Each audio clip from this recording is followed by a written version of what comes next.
Nuevas reflexiones con el pastor Julio César. Queridos hermanos en Cristo, hoy continuamos con nuestro estudio sobre el peligro de los falsos profetas y maestros. Cómo no ser engañados. Un tema que no solo es relevante, sino urgente para nuestra vida espiritual. En esta ocasión, nos enfocamos en Segunda de Pedro 2, 1 al 3, un pasaje que nos entrega herramientas poderosas para identificar y enfrentar a aquellos que buscan desviarnos del camino de la verdad. Pedro nos advierte que los falsos maestros no son una novedad. Desde los tiempos más antiguos, siempre ha habido quienes se levantan en contra de la verdad de Dios. Mientras unos proclaman fielmente la palabra del Señor y anuncian su consejo, otros actúan bajo banderas engañosas, buscando su propio beneficio. Esto no es algo nuevo y nosotros como iglesia no estamos exentos de ese peligro. Por eso es crucial que estemos alerta y bien fundamentados en la palabra de Dios.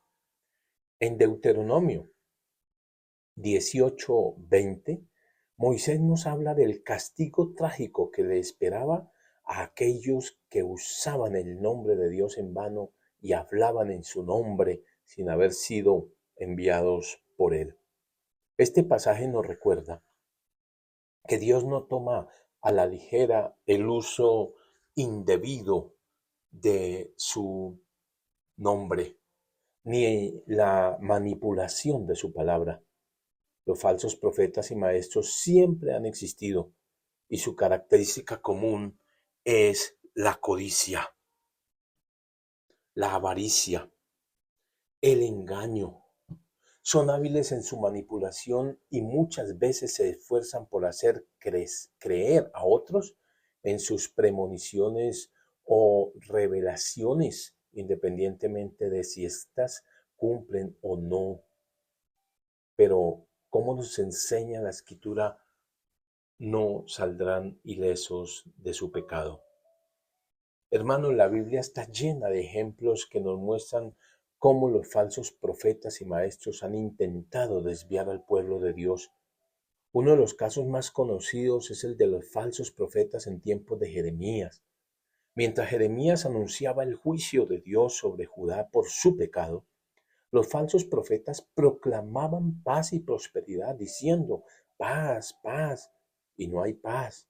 Jeremías 6:14. En su mensaje era reconfortante el de los falsos profetas, pero eran una mentira que llevó al pueblo a la ruina.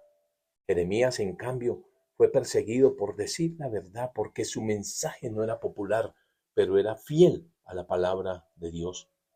Otro ejemplo lo encontramos en el Nuevo Testamento, en Hechos, capítulo 13, donde encontramos a Elimás, un falso profeta que intentó desviar al procónsul Sergio Paulo de la fe. Pablo, lleno del Espíritu Santo, lo confrontó y lo llamó hijo del diablo, porque estaba lleno de todo engaño y de toda maldad y trataba de torcer los caminos rectos del Señor. Este pasaje nos muestra que los falsos maestros no solo engañan, sino que también intentan obstaculizar la obra de Dios para la verdad, pero la verdad siempre prevalece cuando estamos firmes en la fe. En el Nuevo Testamento encontramos otro ejemplo muy claro en Hechos 20, donde el apóstol Pablo advierte a los ancianos de Éfeso. Les dice, porque yo sé que después de mi partida entrarán en medio de ustedes lobos rapaces que no perdonarán el rebaño. Y de ustedes mismos se levantarán hombres que hablan cosas perversas para arrastrar tras sí a sus o a los discípulos. Aquí vemos que el peligro no solo viene de afuera, sino que también puede surgir desde dentro de la iglesia. Estos falsos maestros buscan desviar a los creyentes de la verdad, llevándolos por caminos del error. Pedro, en segunda de Pedro, el pasaje que nos ocupa, nos da tres características clave de los falsos profetas, los cuales ahondaremos en próximos días. introducen herejías destructivas, aún negando al Señor que los rescató. Son motivados por la avaricia. Por avaricia dan mercadería de los creyentes con palabras fingidas. Y su juicio es seguro. Su perdición no duerme, dice la palabra. Hermanos, ¿cómo podemos protegernos de estos falsos maestros? La respuesta está en la palabra de Dios. Jesús dijo, conoceréis la verdad y la verdad os hará libres, en Juan 8. Cuando conocemos la verdad de la Escritura, podemos discernir el error. Si profundizamos nuestra relación con Jesús y además sabemos que debemos estar llenos del Espíritu Santo, Él nos guía a toda verdad, según Juan 16. Les animo a estudiar la Biblia, hermanos, diligentemente, a orar por discernimiento, a permanecer firmes en la fe. No se dejen engañar por mensajes que suenan bonito, que suenan bien, pero que no están fundamentados en la palabra de Dios.